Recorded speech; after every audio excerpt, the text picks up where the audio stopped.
오늘 본문의 말씀을 가지고 믿음으로 하는 감사라고 하는 제목으로 말씀을 나누려고 합니다. 추수감사주일이라 이 말씀을 여러분과 나눕니다. 인간이 누릴 수 있는 그 부와 명예, 그리고 자식들의 어떤 그런 삶, 가정의 삶, 좋은 것들이 너무나 많았던 이 욥이었는데 어느 한순간에 한꺼번에 그 좋은 것들을 다 잃어버립니다. 재산도 잃어버리고 자녀도 잃어버리고 건강까지 잃어버립니다. 더 이상 버틸 수 없다고 하는 그런 상황 속인데도 불구하고 이 욥은요, 그때에도 하나님 남겨져 있어요. 그렇기 때문에 범죄하지 아니하고 입술로 범죄하지 아니하고 원망하지 아니하고 그대로 하나님을 찬양하고 감사하는 모양을 우리들에게 좀 보여주면서 진정한 감사가 뭔가 하는 것들을 우리들에게 보여주는 그런 이야기가 본문의 이야기입니다. 사탄이 이 욥의 모양을 하나님이 자랑하는 걸 보고 무슨 이야기를 하냐면 에이, 다 이유가 있어서 하나님 잘 믿겠지요.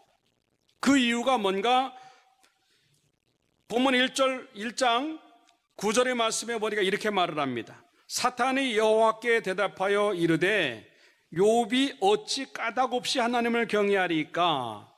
다 이유가 있어서 사람 잘 믿는다는 거죠. 그 이유가 뭐냐면 10절에는 뭐라고 나오냐면 그 집과 그의 모든 소유물을 굉장히 크게 울타리를 두르셨다. 하나님이 지켜주시겠다고 지켜주신다는 거죠. 그 다음에 이 손으로 하는 바를 복되게 하고 그의 소유물이 땅에 넘치게 하셨기 때문에 하나님을 잘 믿는 거다. 그렇게 얘기를 했어요. 과연 그럴까 하는 거죠. 그래서 하나님이 뭐라고 말씀하시냐면 그럼 그거 한번 빼봐라고 하는 겁니다. 그래서 사탄이 하나씩 빼가기 시작합니다. 물질을 빼가고 자식을 빼가고 건강을 빼가는데도 이 욥의 모양은 그대로 있다고 해요. 그대로. 욥기 2장 3절의 말씀에 보니까 여호와께서 사탄에게 이르시되 내가 내 종 욥을 주하여 보였느냐 또다시 자랑을 하면서 그와 같이 온전하고 정직하여 하나님을 경외하며 악에서 떠난 자가 세상에 없다라고 말을 하고 합니다. 그러면서 뭐라고 말씀하시냐면 까닭 없이 그를 치게 하였어도 따라잡다. 여전히 여전히의 신앙이. 사람들이 볼 때 사탄까지도 착각한 게 뭐냐면 이 욥이 하나님을 잘 믿는 이유가 뭐냐면 하나님이 복 주셔서 그렇다는 거죠. 복 주시기 때문에 잘 믿는 건 누구나 다 할 수 있는 일이에요. 근데 그 복이 다 빠져나가고 아니 처음에 가졌다고 느낀 것보다 더 많은 것들이 빠져나갔을 때 여전히 하나님 잘 믿는 것은 그렇게 쉽지 않은 거예요. 그런데도 욥은요 여전히 하나님을 잘 믿었다고 하나님이 평가하시면서 칭찬하는 내용이 우리에게 보여주고 있다고 하는 것입니다. 여러분들에게도 그런 여전함의 신앙이 있기를 주님의 이름으로 축원합니다. 신앙의 현주소는 그 어려울 때 나오는 겁니다. 만약에 내가 어렵다고 하는 이유 때문에 믿음이 망가지고 무너졌다고 한다면 나는 좀 안 된 얘기지만 믿음이 없었던 사람이에요. 힘들기 때문에 안 믿는 게 아니고 어려움이 왔기 때문에 못 믿는 게 아니고 환난을 당하고 끔찍한 일을 당했기 때문에 못 믿는 게 아니라 처음부터 나는 믿음이 없었던 사람이라고 하는 겁니다. 설사 믿음이 있다 할지라도 환경의 믿음이었지 하나님 믿음이 아니었다고 하는 거죠. 진정 하나님 믿음이었다고 한다면 어떤 상황에 상관하지 아니하고 그때도 여전히 똑같은 믿음이 나와야만 진짜 믿음이라고 하는 것입니다. 이번 추수감사절을 맞이하면서 우리에게 그런 믿음이 있기를 주님의 이름으로 축원합니다. 그 믿음 때문에 나오는 감사가 믿음의 감사예요. 어렵지만 힘들지만 너무 끔찍하지만도 그래도 나는 감사해야 되는 사람이라고 하는 것들을 생각하면서 계속 감사를 붙잡고 가는 것, 그게 또 하나의 믿음이라고 생각하고 여러분들에게 그런 믿음이 회복되어지는 시간 되기를 주님의 이름으로 축원합니다. 어떻게 이러한 믿음의 감사가 나올 수 있는가 몇 가지로 생각해요. 첫째 따라잡시다. 수용에 감사를 해야 한다. 믿습니까? 이 말은 받아들임의 감사예요. 그럴 수도 있지라고. 그럴 수도 있지. 아까도 얘기했지만 나에게 좋은 것들이 많이 오고 복이 오고 내가 원하는 것들이 올 때는 야, 하나님의 은혜야. 그러면서 자기가 원하는 것들이 빠져나고 붙잡고 싶은 것들이 빼앗길 때 이것도 하나님의 은혜라고 생각하는 사람이 몇 명이나 있을까 하는 겁니다. 못 받아들입니다. 하나님 계시면 이럴 수 있느냐고. 내가 기도를 얼마나 했는데, 내가 얼마나 예배드렸는데, 내가 얼마나 헌금했는데, 내가 얼마만큼 충성했는데 이거 안 된다고 하는 거죠. 근데 욥이 그럴 수 있는 이유가 뭡니까? 하나님을 믿는 믿음이 뭔지를 정확히 아는 겁니다. 나에게 주신 자도 하나님이고 그것을 가져가신 이도 하나님이기 때문에 거기에 대해서 나는 가타부타 말할 자격조차 없는 사람이라고 하는 걸 아는 겁니다. 이게 하나님 주권 사상이에요. 하나님이 하시기 때문에 우리는 거기에 대해서 아무런 변론할 이유가 없는 거예요. 그냥 하나님이 하시는 것은 항상 옳다고 생각하고 아멘 하면서 그걸 버티고 또 이기고 또 다음에 하나님이 어떤 일들 하실까를 보면서 그것들을 받아들이는 것이 바로 또 하나의 믿음이고 그걸 받아들이는 사람만이 감사할 수 있다고 하는 것을 보여주는 그러한 모습입니다. 내가 뭐 이렇게 잘한 게 있다고 그래. 그렇잖아요. 내가 뭘 그렇게 잘했다고 복만 받아야 돼. 내가 뭘 그렇게 깨끗하게 살았다고 복만 와야 돼. 내가 무슨 기도를 그렇게 많이 했다고 축복이 있고 내가 무슨 주의 일들을 그렇게 잘했다고. 사실 돌이켜보면요, 우리가 올 한 해 동안도 살아보면요, 잘 못한 게 많아요. 어떻게 하면 교회 안 나오고 예배 안 드리고 어떻게 하면 핑계대고 피곤하다고. 어찌 보면 복 받을 일들보다도 복 받지 못할 일들이 우리 삶 속에 더 많은 게 많았다고 하는 것이지요. 그걸 생각하면요, 이마만큼 내가 버티는 거, 이마만큼 나에게 있는 것만도 감사할 수밖에 없는 나의 모습이에요. 그럼에도 불구하고 하나님은요, 계속 우리에게 그 은혜를 베풀어 주는 것들을 경험해 볼 때 정말 감사하지 않을 수 없다고 하는 것이지요. 욥의 고백처럼 복을 받았기 때문에 화도 받을 수 있다고 하는 이것, 복을 받았기 때문에 재앙도 있을 수 있다고 하는 것, 이것이 바로 하나님 주권 사상이고 하나님이 하시는 것에 대해서 나는 더 이상 변론할 것이 없습니다 하면서 그걸 받아들이는 그 믿음이 진정한 감사가 될 수 있다고 하는 것을 보여주는 그런 모습이지요. 수용이라고 하는 게 뭘까? 암에 걸리거나 말기암에 걸리거나 큰 사고를 당하고 장애를 입거나 갑자기 이해하지 못할 끔찍한 일을 당할 때 사람들이 나타나는 심적인 그런 과정이 있다고 하는 것이죠. 제일 먼저 나타나는 게 뭐냐면 이거에 대해서 부정하는 거예요. 암이 아닐 거야. 나는 암에 그동안 건강했는데 무슨 암이야. 암 아닐 거야. 큰 병원 다시 가봐야지. 다른 병원 가서 검사해봐야지. 자꾸 부정하는 거예요. 이건 꿈일 거야. 아유, 그건 아닐 거야. 오진했을 거야. 네. 그 부정의 단계가 지나가면 분노하는 거예요.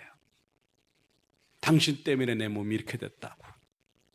누구 때문에 그 사람 때문에 내가 스트레스 받아서 그랬다고 분노하는 거예요. 계속 미움의 대상을 떠올리고 자기를 힘들게 만든 사람 떠올리고 계속 그 사람 때문에 그게 지나고 나면 타협이 옵니다. 이거는 보일 수도 있고 안 보일 수도 있는데 마음속에 하나님 한 번만 살려주시면 잘할게요. 하나님하고 타협해요.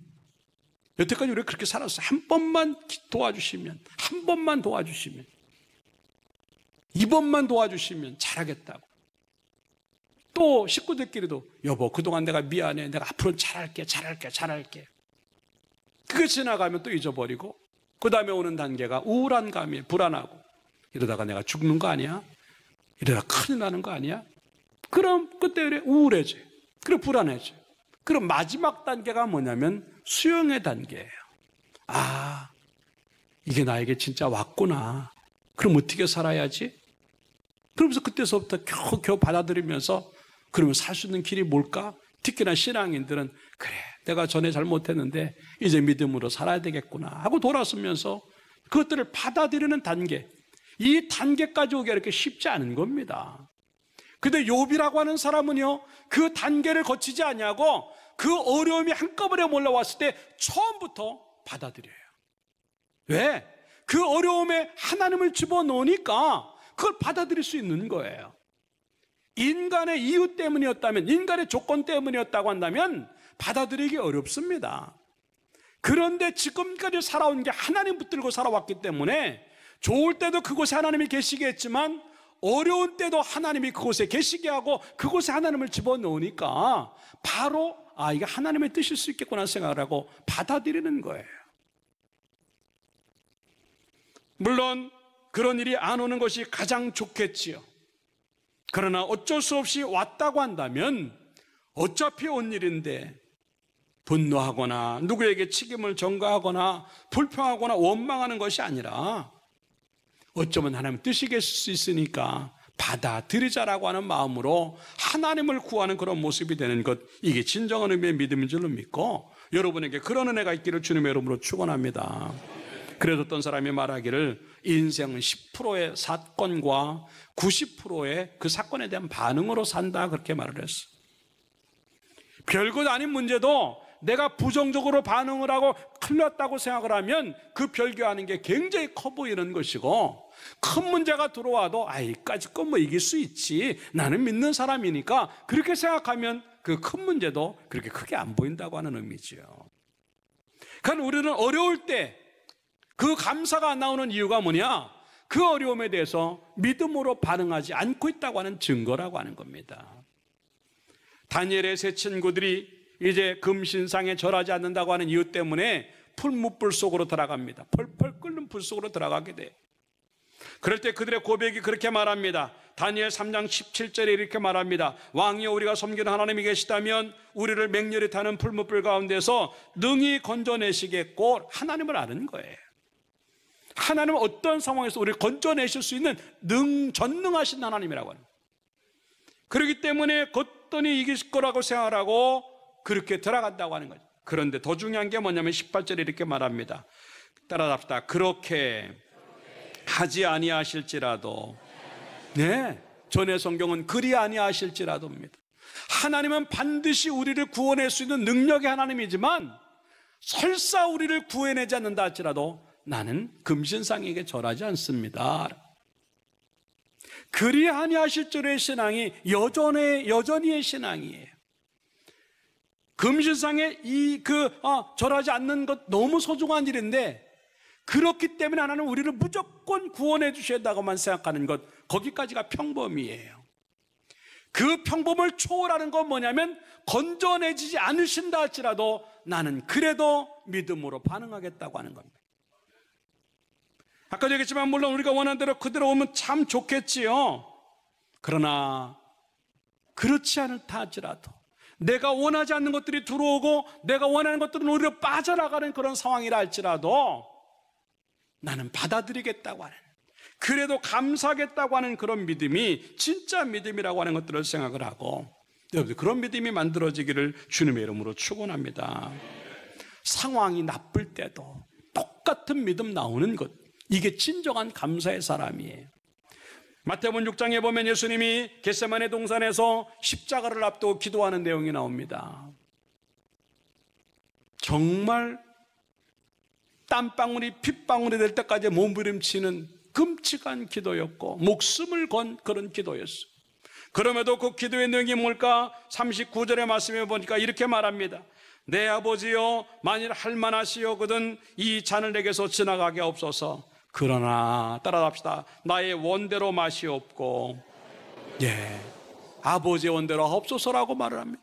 나의 원대로 마옵시고라고.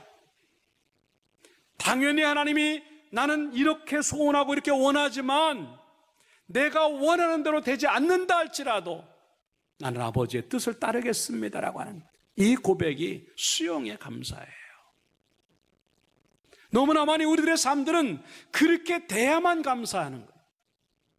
그렇게 안 되면 욕하고 불평하고 원망하고 분노하고 싸우고, 너무나 불신앙적인 그런 모습이 우리 속에 존재하고 있다고 하는 겁니다. 나는 고생하면 안 되고, 나는 실패하면 안 되고, 나는 대학이나 취업에 떨어지면 안 되고, 나는 결혼에 실패하면 안 되고, 나는 뒤쳐져서 살면 안 되고, 나는 가난하면 안 되고. 어떤 사람이 그런 사람이 있어요. 가난할 수도 있어요. 아플 수도 있어요. 실패할 수도 있어요. 사업이 망할 수도 있어요. 그걸 받아들이는 것들이 그게 믿음이라고 하는 거예요. 그럴 수도 있지. 그럴 수도 있지. 왜 나만 그걸 피해가? 교통사고, 나도 당할 수 있지. 도둑 맞는 거, 나도 그럴 수 있지. 손해보는 거, 나도 그럴 수 있지. 왜 나는 그러면 안 된다고 생각해? 내가 머리가 있는데, 내가 얼마나 열심히 살았는데, 내가 얼마나 땀을 흘리고 살았는데, 내가 얼마나 아끼고 살았는데, 내가 얼마나 수고했는데, 그래도 빼앗길 수 있다는 걸 받아들이는 게 그게 감사라고 하는 거예요. 그게 안 되니까 그냥 난리가 나는 거예요. 사랑하는 여러분들, 다시 한번 이런 추수감사절의 우리의 모습들을 돌아보면서 그럴 수도 있지의 신앙을 가지고 여전히 그리 아실지라도 그 믿음 지키는 모습을 통해서 믿음의 감사가 나오기를 주님의 이름으로 축원합니다. 물론 원하는 대로 되면 참 좋겠지요. 근데 이상하게 원하는 건 더 안 될 때가 참 많아요.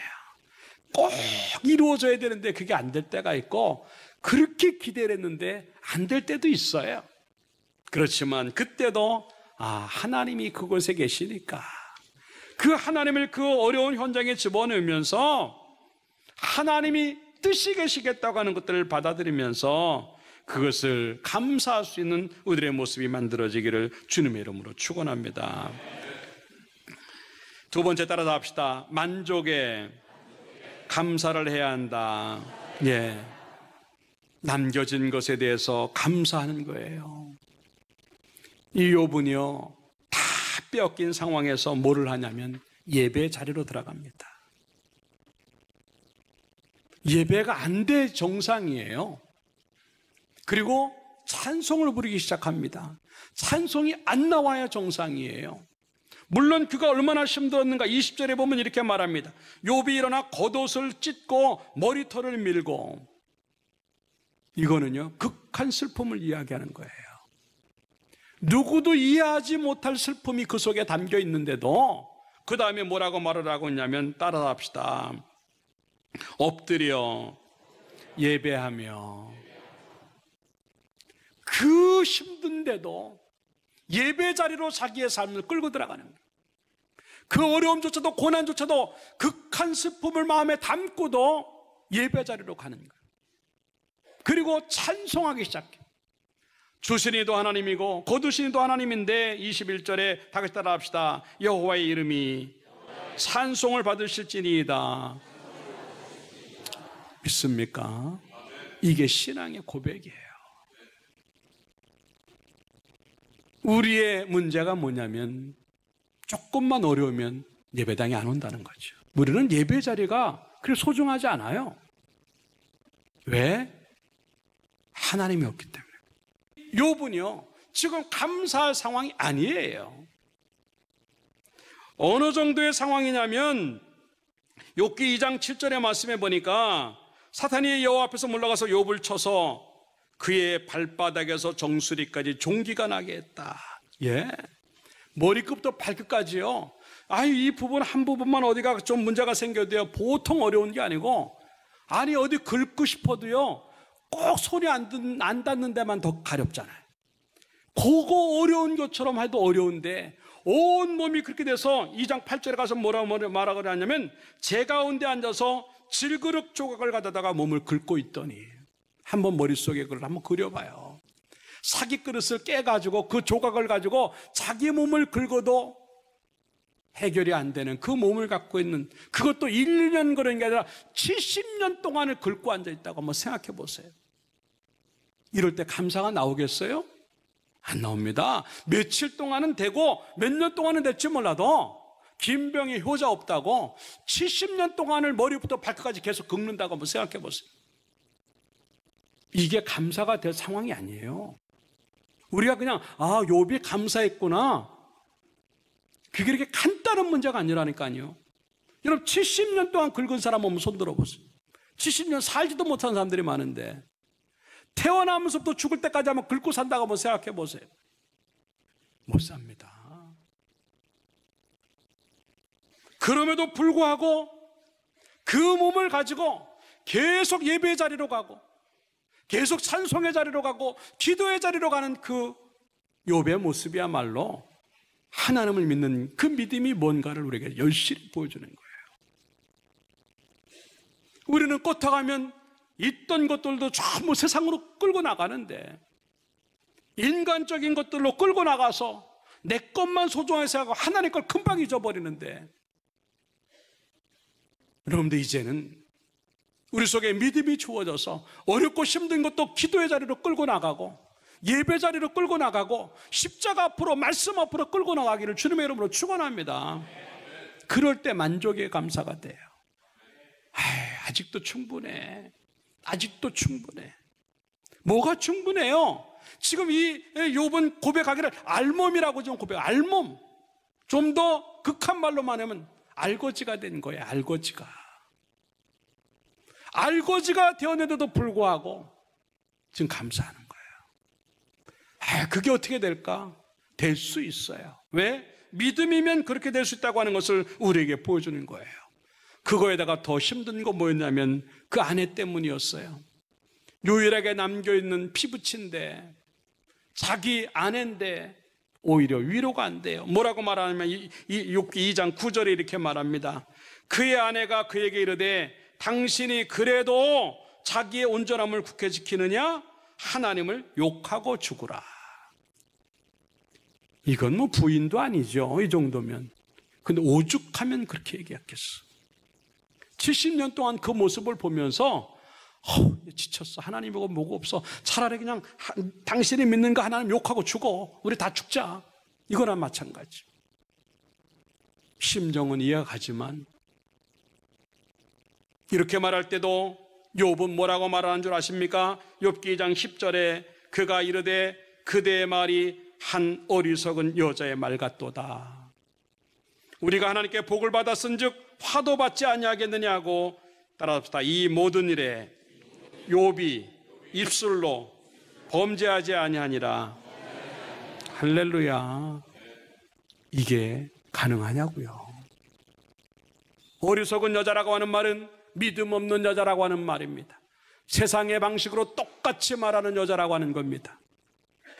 이해는 가요. 그 정도 끔찍한 일을 당하면 믿음이고 뭐고 안 보이지요. 하나님이고 뭐고 안 보이죠. 근데 그게 무너지는 거예요. 그래도 정신 똑바로 차린 이 욥은요, 하나님밖에 안 찾아요. 하나님이 주셨으니까 하나님이 가져갈 수도 있지.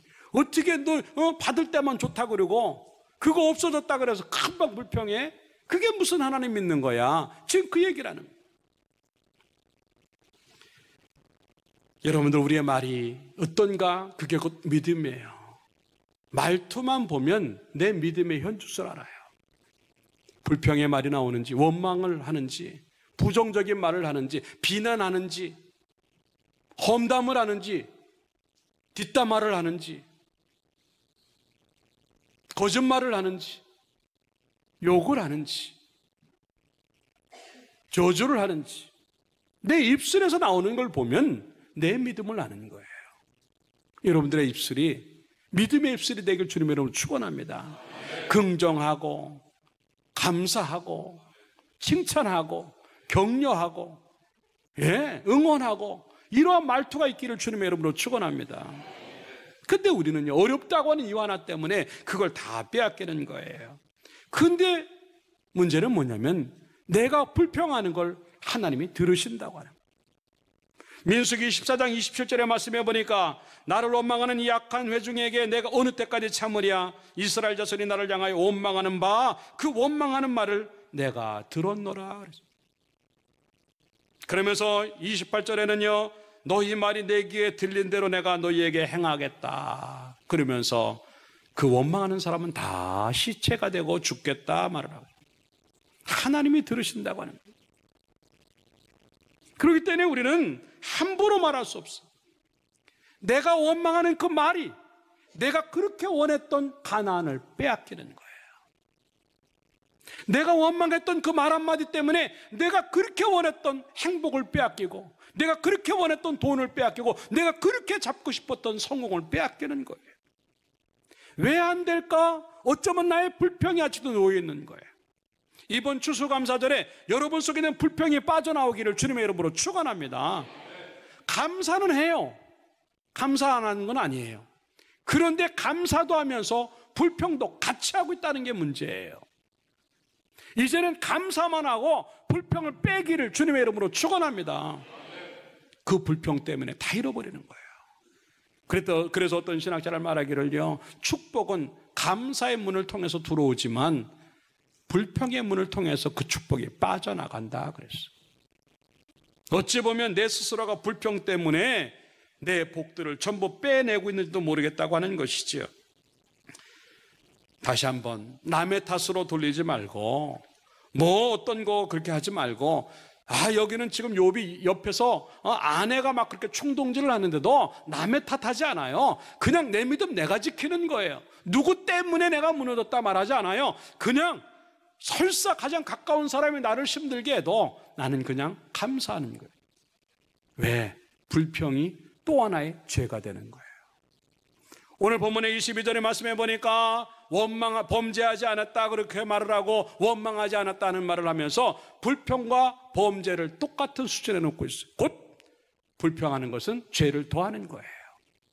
근데 왜 죄를 더할 수밖에 없느냐면 하나님이 무섭지 않은 거예요. 이 고난의 현장에서 어려운 환경에서도 하나님을 집어넣으니까 죄를 지을 수가 없어요. 하나님을 집어넣으니까 불평이 나올 수가 없어요. 그런데 우리의 불평이 왜 죄가 되느냐면 그 어려움 속에서 하나님을 빼니까 겁 없이 불평하는 거예요. 하나님이 안 보이니까. 사랑하는 여러분들, 여러분의 고난의 현장에 하나님을 집어넣으면서 두려운 마음을 가지고 죄짓지 않기를 주님의 이름으로 축원합니다. 불평하지 않기를 주님의 이름으로 축원합니다. 디모데전서 6장 6절의 말씀에 보니까 자족하는 마음이 있으면 경건이 큰 이익이 된다. 그러면서 우리가 세상에 아무것도 가지고 온 것이 없음에 또한 아무것도 가지고 가지 못하리니 우리가 먹을 것과 입을 것이 있은즉 족한 줄로 알 것이다 그랬습니다. 그러면서 10절에 가서 보니까 우리가 돈을 사랑하는 것이 악의 근본이 되고 곧 믿음에서 떠나게 된다고 하는 겁니다. 이 말은 다시 말해서 내 믿음 잃어버리게 만드는 불평들 다 제거하고 그냥 만족함으로 또 그것을 또 괜찮아 이 정도면 충분히 하는 마음으로 하나님 앞에 감사하면서 그 믿음 지키고 그것 때문에 경건이 이익이 되기를 주님의 이름으로 축원합니다. 마지막 세 번째입니다. 따라합시다. 소망에 감사를 해야 한다. 믿습니까? 고난의 현장에서는요, 제일 큰 문제가 내일이 보이지 아니하고 앞이 안 보인다고 하는 겁니다. 그런데 이 욥은요, 그 고난을 갖다가 그 현장에서 떠나서 고난의 현장에서 예배 현장으로 들어가고 찬송과 기도 현장으로 들어가니까요, 이 고난 다음에 뭐가 올 것이 보이는 거예요. 여러분들이 지금 내일에 대한 소망이 없다고 하는 것은요, 하나님 안에서 내일을 안 보는 거예요. 돈 안에서 내일을 보니까 어려운 거고 건강 안에서 내일을 보니까 어려운 거예요. 하나님 안에서 내일을 보면 될 줄로 믿습니다. 그걸 지금 얘기하는 거예요. 소망이라는 게 그겁니다. 그냥 내가 꿈을 꾸는 게 소망이 아니고 내가 미래를 기대하는 게 소망이 아니고 하나님 안에서 다음을 보는 것, 그걸 볼 수 있는 눈이 있다고 하는 것이 진정한 의미의 소망이 되는 줄로 믿습니다. 어려워도 믿음이 있으면요, 어려움 다음에 올 것들을 기대하기를 주님의 이름으로 축원합니다. 이스라엘 백성들은요, 어려움 현장 그것만 보니까 내일이 안 보이는 거예요. 광야만 보이고 그것도 더해서 애굽만 보이지 가나안이 안 보이는 거예요. 가나안을 보는 여호수아 갈렙은 믿음만 갖고 있어야만 그게 가능했던 거예요. 여러분들 어렵고 힘든 광야같이 느껴진다 할지라도 하나님 안으로 들어가서 믿음을 그대로 여전한 믿음을 가지고 다음을 봄으로 말미암아 여러분들의 가나안이 보이고 다음 장면이 축복으로 보이기를 주님의 이름으로 축원합니다. 성경에서 욥기 5장 24절에 그렇게 말을 합니다. 내가 내 장막의 평안함을 알고 내 우리를 살펴도 잃은 것이 없을 것이며 세상에 지금 짐승도 다 없어지고 종들도 다 없어지고 자식까지 다 없어졌는데 이런 것이 없다? 이게 무슨 소리예요? 이게 하나님의 역사입니다. 여러분 지금 없어지고 빼앗기고 다 손해본 것 같아도 걱정하지 마십시오. 믿음 가지고 하나님 앞으로 나가고 찬송 자리, 기도 자리로 가고 예배 자리로 가면요, 하나님이 잃어버린 것 하나도 없게 하실 줄로 믿습니다. 손해난 것 같아도요, 어딘가에 하나님이 따로 보관하고 계신 거고, 그걸 다시 우리에게 돌려주실 때는요, 오늘 욥과 같이 갑절로 2배로 갚아주신 하나님의 역사가 있는 줄로 믿고, 여러분들 내가 잃어버린 것이 아니고 믿음만 잃어버리지 않냐면 조금 있다가 다시 올 거라고 생각하면서 다음 장면을 보는 소망이 있기를 주님의 이름으로 축원합니다. 그러면서 이 확신이 왔을 때 욥은요, 욥기 23장 10절에 그렇게 여러분들이 잘 아시는 대로 이렇게 고백합니다. 그러나 내가 가는 길을 그가 아시나니 그가 나를 단련하신 후에는 내가 숨금같이 되어 나오리라고 하는 겁니다. 가장 가치 있는 것이 되는 거예요. 그러면서 뭐라고 말을 하고 있냐면 11절에 내 발이 그의 걸음을 바로 따랐으며 내가 그의 길을 지켜 치우치지 아니하였고 내가 그의 입술의 명령을 어기지 아니하고 정한 음식보다 그의 입의 말씀을 귀히 여겼도다. 너무 힘들어서 머리끝부터 발끝까지 난 종기 때문에 가려워서 기와장으로 긁고 그 그릇 조각으로 긁어댈 정도의 힘든 상황인데도요, 그는요 밥이 안 넘어가도 하나님의 말씀을 놓치지 않았다. 일정한 음식보다도 하나님의 말씀을 더 귀히 생각하라. 그리고 그 어려운데도 바른 길에서 떠나지 아니하고 말씀에서 치우치지 않았다고. 얼마나 멋있는 믿음인지 몰라요. 우리는 조금만 저기 하면 치우쳐요. 조금만 예배 자리에 안 나오고, 조금만 기도의 자리에 안 나오고, 조금만 사역의 헌신의 자리에서 조금씩 멀어지고. 여러분들 다시 한번 어렵고 힘들어도 말씀 붙들미 사는 길이라고 믿고, 왜? 그 말씀은 약속인 줄로 믿습니다. 지금 우리의 삶 속에 하나님의 약속을 한 번도 어기지 않았어요. 내가 어긴 거지.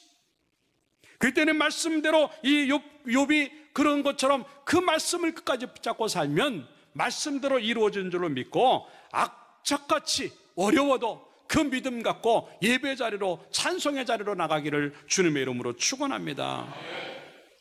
가능성이 제로로 할지라도 하나님 안으로 들어가면요, 그 가능성은 100%로 바뀔 줄로 믿습니다. 이사야 43장 16절에 나 여호와가 이같이 말하노라 바다 가운데의 길을 큰 물 가운데 지름길을 내고 라고. 지름길. 다 빼앗기고 없어진 것 같고 또 손해본 것 같아서 어떻게 가나 할지 몰라도요, 하나님은요 그 잃어버린 것보다도 더 빨리 갈 수 있도록 지름길을 내가지고요, 가진 사람보다 더 빨리 가고 안 뺏긴 사람보다 더 빨리 갈 수 있는 그런 은총을 베푸실 줄로 믿습니다.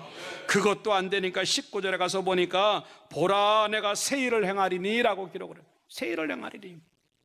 그러면서 너희가 그것을 알지 못하겠느냐, 반드시 내가 광야의 길을 사막의 강을 내리니 그랬어. 하나님은요 우리 인생에 새 길을 내시는데 전문가신 줄로 믿습니다. 꽉 길이 막혔다고 걱정하지 마십시오. 하나님이 지름길 내시고 새 길 내셔서 여러분들을 더 빨리 가게 하실 줄로 믿습니다. 아무리 힘들어도 믿음 빼앗기지 마십시오. 그 믿음만 빼앗기지 않으면 손해볼 것 하나도 없고 오히려 갑절의 것들로 채우시는 줄로 믿고, 그 은혜 때문에 소망 중에 감사할 수 있는 여러분 되기를 주님의 이름으로 축원합니다. 결론적으로 말씀을 드립니다. 아까도 얘기했지만 욥은 인간이 겪을 모든 아픔을 다 겪은 사람이에요. 그것도 한꺼번에. 그럼에도 불구하고 그의 모습은 여전한 믿음의 모습이었어요. 환경 때문에, 상황 때문에 믿는 믿음 아니었고 하나님 때문에 믿는 믿음이었기 때문에 그런 겁니다. 다시 한번 우리의 믿음들을 점검해 보면서 나에게는 하나님이 계시다고 하는 것, 그것도 하나, 나에게는 아직도 믿음이 있다고 하는 것 하나 때문에도 감사가 저절로 나올 수 있는 그러한 믿음이 되기를 주님의 이름으로 축원합니다. 그럴 때 하나님은 그 고난 때문에 더 좋은 것들로 채우셔서 누구도 감당 못할 갑절의 복으로 채우신 줄로 믿고, 그 은혜가 우리 가운데 경험되어지는 복된 감사주일이 되기를 주님의 이름으로 축원합니다. 기도하겠습니다.